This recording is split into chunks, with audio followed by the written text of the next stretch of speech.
Hey everyone, thank you for watching. Today is Friday, and instead of a review, I'm going to be talking about the NC-17 rating, which I discussed in my previous video very briefly with the film Boys Don't Cry. The NC-17 rating itself means that no one under the age of 17 is permitted to see the film. There's a very good, very informative documentary about this that came out in 2006 called This Film Not Yet Rated. It'll probably crop up at some point during my DVD days. There's a lot of notable directors, films that people have seen: Requiem for a Dream, Boys Don't Cry, Team America, American Psycho. The film itself has a lot of information in it, but like I said, it came out back in 2006, so I figured I would just do a video to either inform some people who haven't seen it or don't really know what NC-17 is, and to sort of talk about the state of NC-17 10 years later. Why the film has that rating can vary so much that the rating itself almost loses meaning. There is no public standard. There's no public guide for why or how a film gets an NC-17 rating. Over the years, there's just been a sort of trial and error experiment done by directors making films. One of the things that is important, though, is who is looking for it, like who's rating the film, which is supposed to be a panel of 8 to 13 parents with children between the ages of 5 and 17. Now, in the 2006 documentary, you find out that the panel at that time, they hired investigators to find them and figure out who it was. And it turned out to be people with either no children, very young children, children that were older than the 17 high mark, without a clear posted standard. Directors don't really know what to have or not have. But what seems to be the don'ts of film are heavy nudity and sexual content.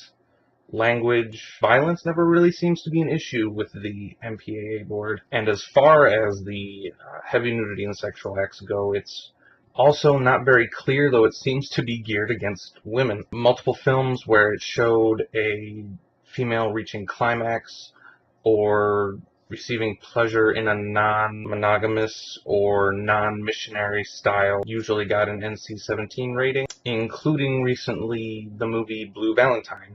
There's a scene, I guess, where Ryan Gosling goes down on his co-star Michelle Williams. For that, the movie was given an NC-17 rating. Ryan Gosling, however, was able to combat the rating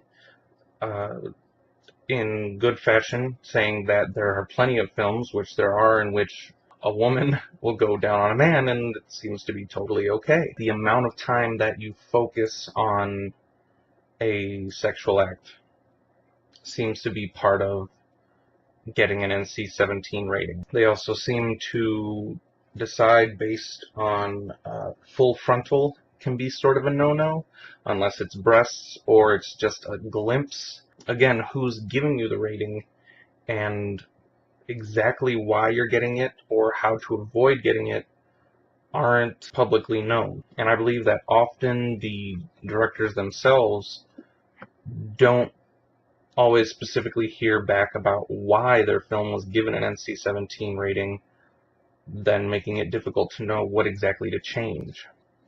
Now, the issue with getting an NC-17 rating is that it automatically heavily restricts the amount of advertising you can do for your film. There are also multiple theaters which just flat out refuse to play NC-17 films. Another part of the issue with all of this is that context or the theme of a movie are then not really taken into account when it comes to the use of violence, language, or sexual conduct. So, for example, a film getting an NC-17 rating for the sex act, even if the purpose of the film is to show the effects or the downsides of the sex acts or the violence or whatever it happens to be, the way or reason something is used the way it is within the bounds of the film don't seem to play any sort of role in deciding whether or not that film gets an NC-17 rating.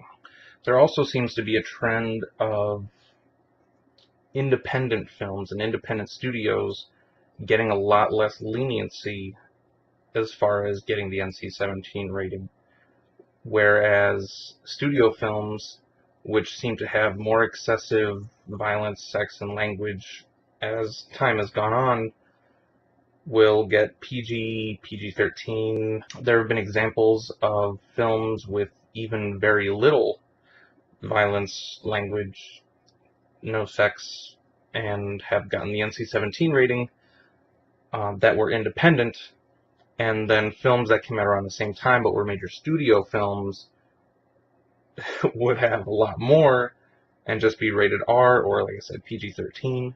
Part of the issue is that the MPAA ratings are the only ratings. So when parents say, or there's polls done that say that the ratings are useful, there's no comparison that could perhaps be more useful. I understand why they want to protect the identities of the members of the MPAA board. You obviously wouldn't want people hounding them, trying to get a certain rating, or sending them hate mail if they got an NC-17, let's say. But at the same time, without knowing who is on the board of the MPAA rating the films, there's no way to keep check on whether they follow the guidelines of the MPAA. It's really unfair. It's set against the filmmakers. I'm not really sure what to do about it, but there it is. I know that's a lot of scattered information, and it's tough to talk about completely because there isn't a lot of information, as I said, as far as how you get a rating or who's rating you. So basically you just have to try to sort of stay informed as much as possible on your own.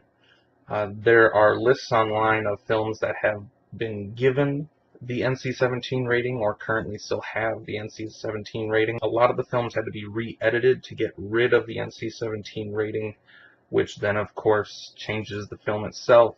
So, peace. Hi, Mark.